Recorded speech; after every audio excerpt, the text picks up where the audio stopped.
So let's look at now, in a nutshell, the Gallup Q12. So we've been talking and referencing the Q12. And I'm just going to read to you these questions, and I want you to remember what it is that employees are looking for, and what they're looking for ties into these questions. So question number 1 is, do you know what is expected of you at work?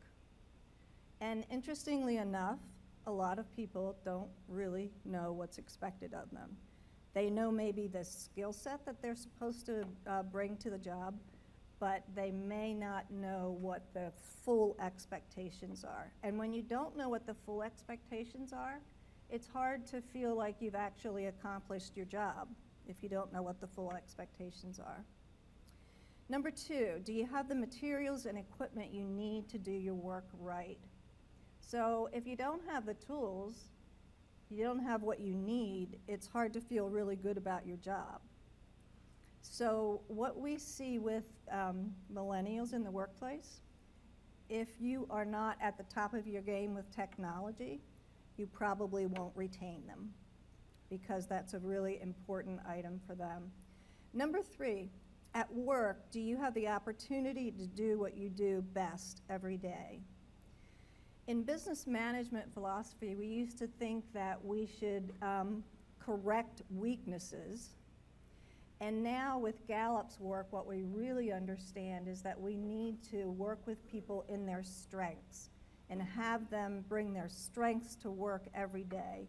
You can't make a cat a dog, you know, so why work on weaknesses if you can really leverage strengths?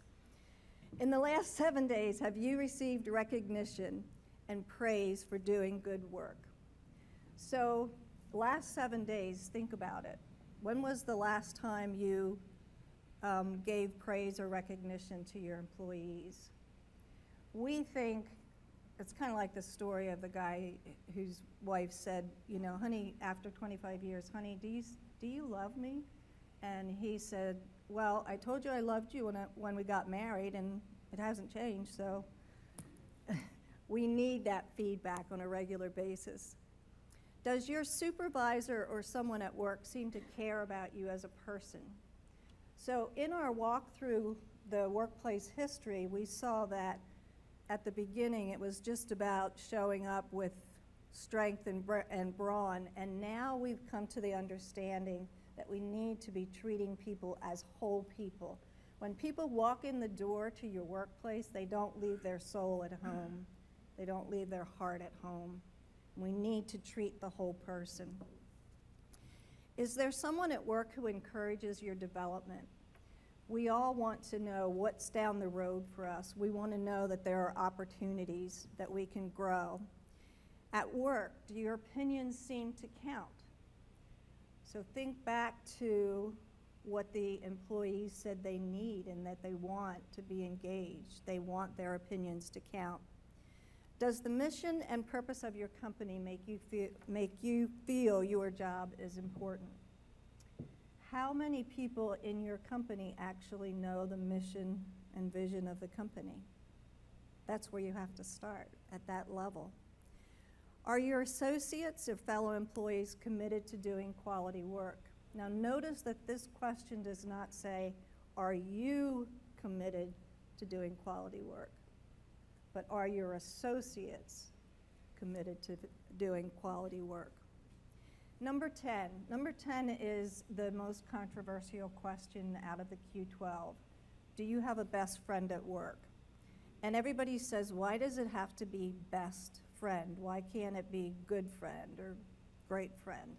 And Gallup has tested this question many, many times, and they find that the word best friend elicits the best answers in terms of the meaning of best friend at work. It doesn't mean that your best friend in your circle works with you, but at work, you have someone who has your back. You have someone that you can go to, talk to confidentially, who will really help you. There's really someone there who cares about you. Number 11, in the last 6 months, has someone at work talked to you about your progress? In other words, is there a path forward for you? Do you know where you're headed with this company? And number 12, in the past year, have you had opportunities at work to learn and grow? So, theory and reality. I've given you a tool that you can use to really change your company. And you may or may not believe that the Q12 would help you.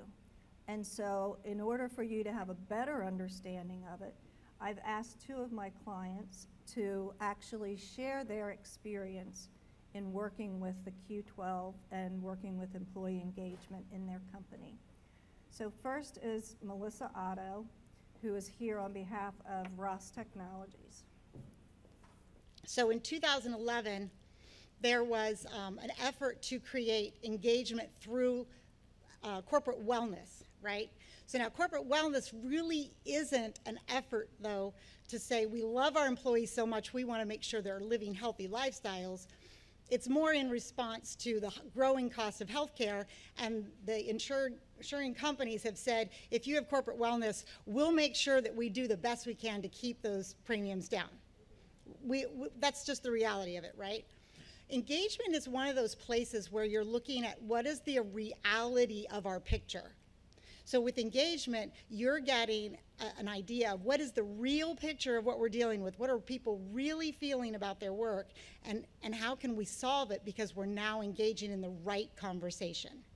So I have a couple of stories to help you kind of grasp this. When we were first getting started, the plant manager who, on a personal level, the guy is a great guy. Now, he's no longer with us, but at the time, as he was working really hard, he'd been with the company a long time, and he knew his people, and he was getting the product done. He was getting the work out. He was making sure everything happened. And he said to me, he goes, Melissa, I don't understand this. He says, you know, I just figured their paycheck is thanks enough. Okay? Fast forward, recently, I'm in a collaborative work team. We actually call it our accountability task force.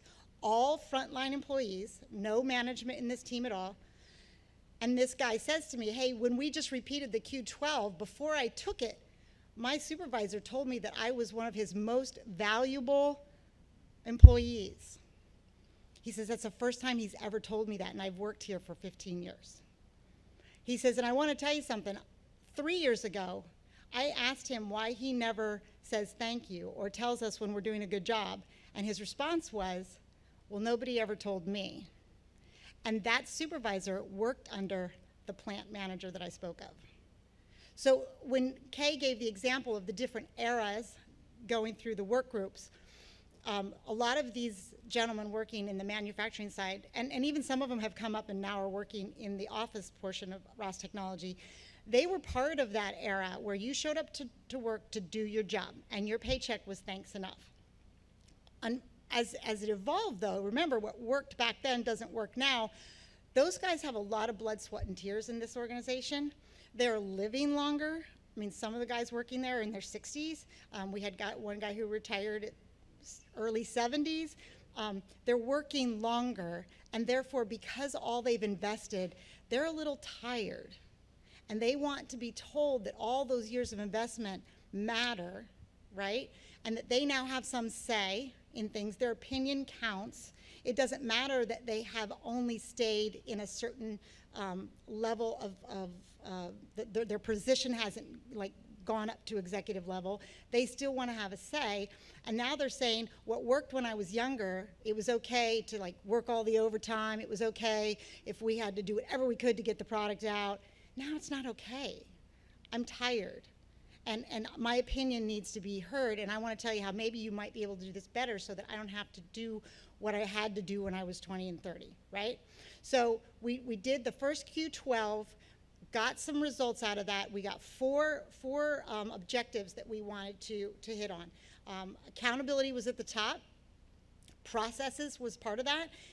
We didn't appear to have the kind of processes that resulted in somebody being held accountable, right?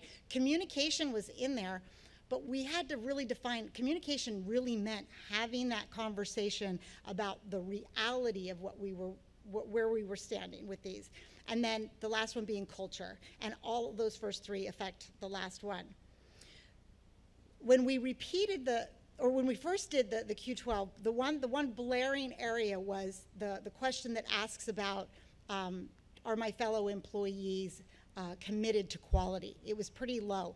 We had a lot of conversations afterwards. Kae led work groups that would talk about all the questions, but that one in particular. And what was interesting was every work group seemed to feel that it wasn't they were the problem, they were committed to quality, it was everyone else around them. And when we even looked at that again, we were kind of chuckling to ourselves because it was just indicative of what we were already seeing happen in the company, that it was always somebody else's responsibility.